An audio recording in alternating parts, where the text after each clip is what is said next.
Toro! Toro! Come on, you can do it! Oh, come on, come back! Oh, we'll be buddies, come on, nope. I'm here, no I'm not. I'm here, no I'm not. All right, we can do it up here too. I mean, not on my, holy shit! Well, well, okay, I probably had that coming. And that too, all right, okay. Welcome to how to outrun your fears in the underground cemetery, mostly.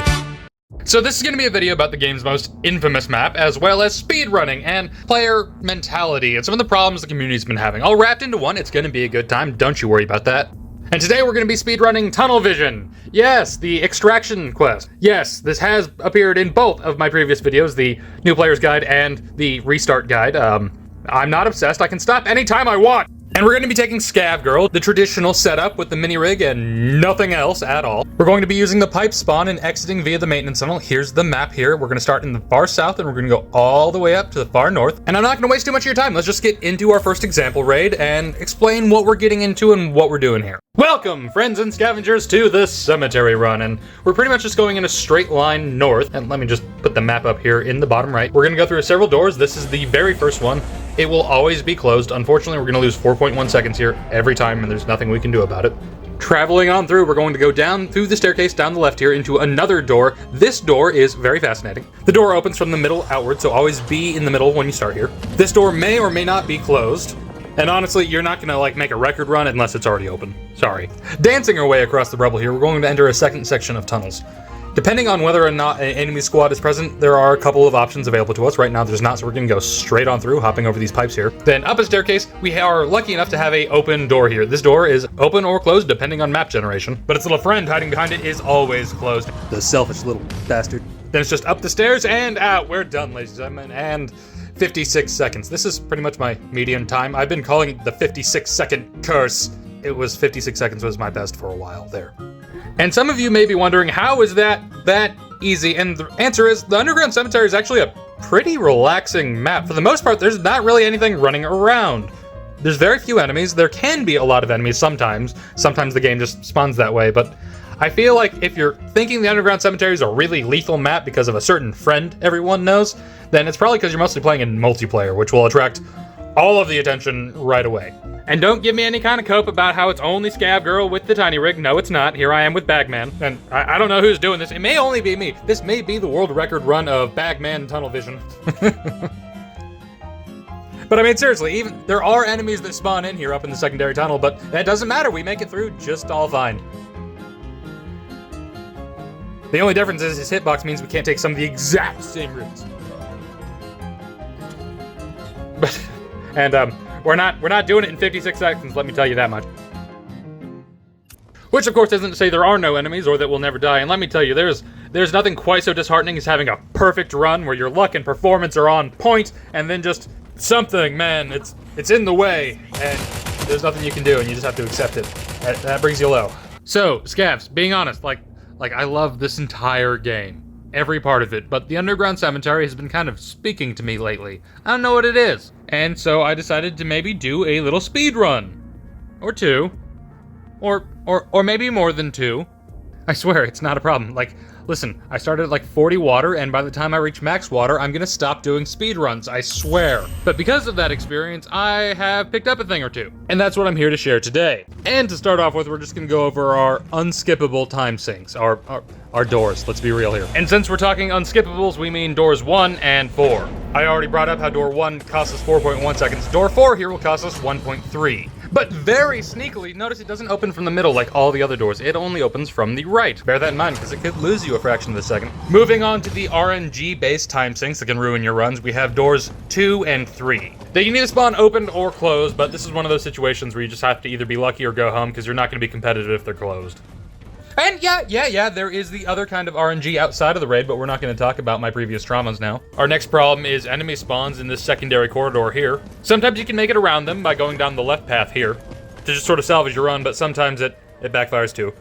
And then there's everyone's big friend, Cliffborg, the big gray dog. He's harmless. No, I mean, really, he's harmless. Like, we have the tiny rig. He won't notice us at all. We can just run right by him.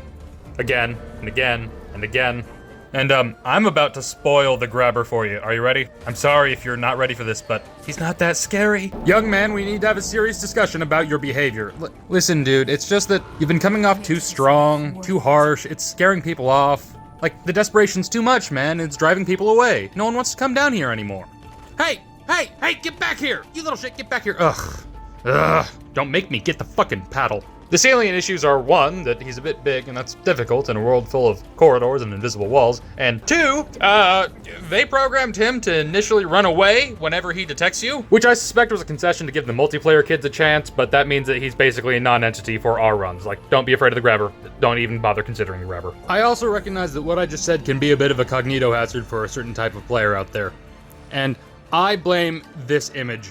I kind of hate this image. I hate it because of how good it is. It's so viscerally evocative. Let's be honest, if you know this game's marketing, you know this image. And its counterpart, of course. But this guy, this statement, to certain types of people with certain personality traits, this is highly attractive. I've kind of identified 3 in my little theory of the player base here. The first group is just masochists who want to get off without negotiating a scene, and they're not going to be satisfied unless the game is just unplayably punishing. And I don't really have anything good to say further than that, and that makes me just want to shut my trap because I don't want them to get too into it. The next is going to be your challenge seekers who are going to respond to this kind of threat in a very particular way. And this group, they want to be oppressed, right? But that's just to give them some skin in the game so they have a motivation for kicking the shit out of the guy on top of them. Their catharsis is not having a boot on their neck, it's severing the leg from that boot. You know what I mean? These are the people who are going to want to be high level. They're going to want to kill things, but they might not want to feel like it's easy. And knowing how the Grabbers program might feel a little too easy there. And then you have the real problems. My people! Just so y'all know my background, I am a bit of a loon. My background ranges from Zhuangzi to Camus, with a healthy amount of Douglas Adams. And this is the problem, because I am an absurdist. And absurdism, laughter, really, is the light over the existential horizon. You can't threaten us with monsters, because we've already accepted that we're going to be consumed. But we're going to keep laughing until those teeth snap shut. I am not disappointed in Forever Winter. I fucking love this shit. Breaking games is half the reason why I play them, man. Come on, this is awesome. Look at him go!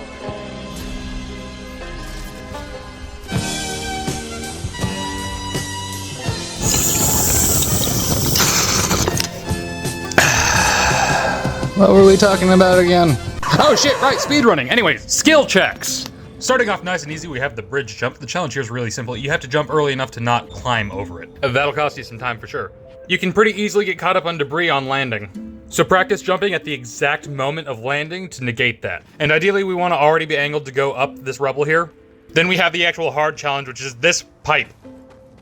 Man, I've gotten caught up so many times with this, and it's because you have to jump and hit your head on the ceiling here and bounce back down, because otherwise you won't time it right. And that's pretty much that. Like I said, this is an easy run that anyone can get into, really. So I guess all that's left to do now is just, you know, run it. I mean, one more couldn't hurt, right?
But scabs, rats, I can feel it in my bones. The sub 50 second is possible.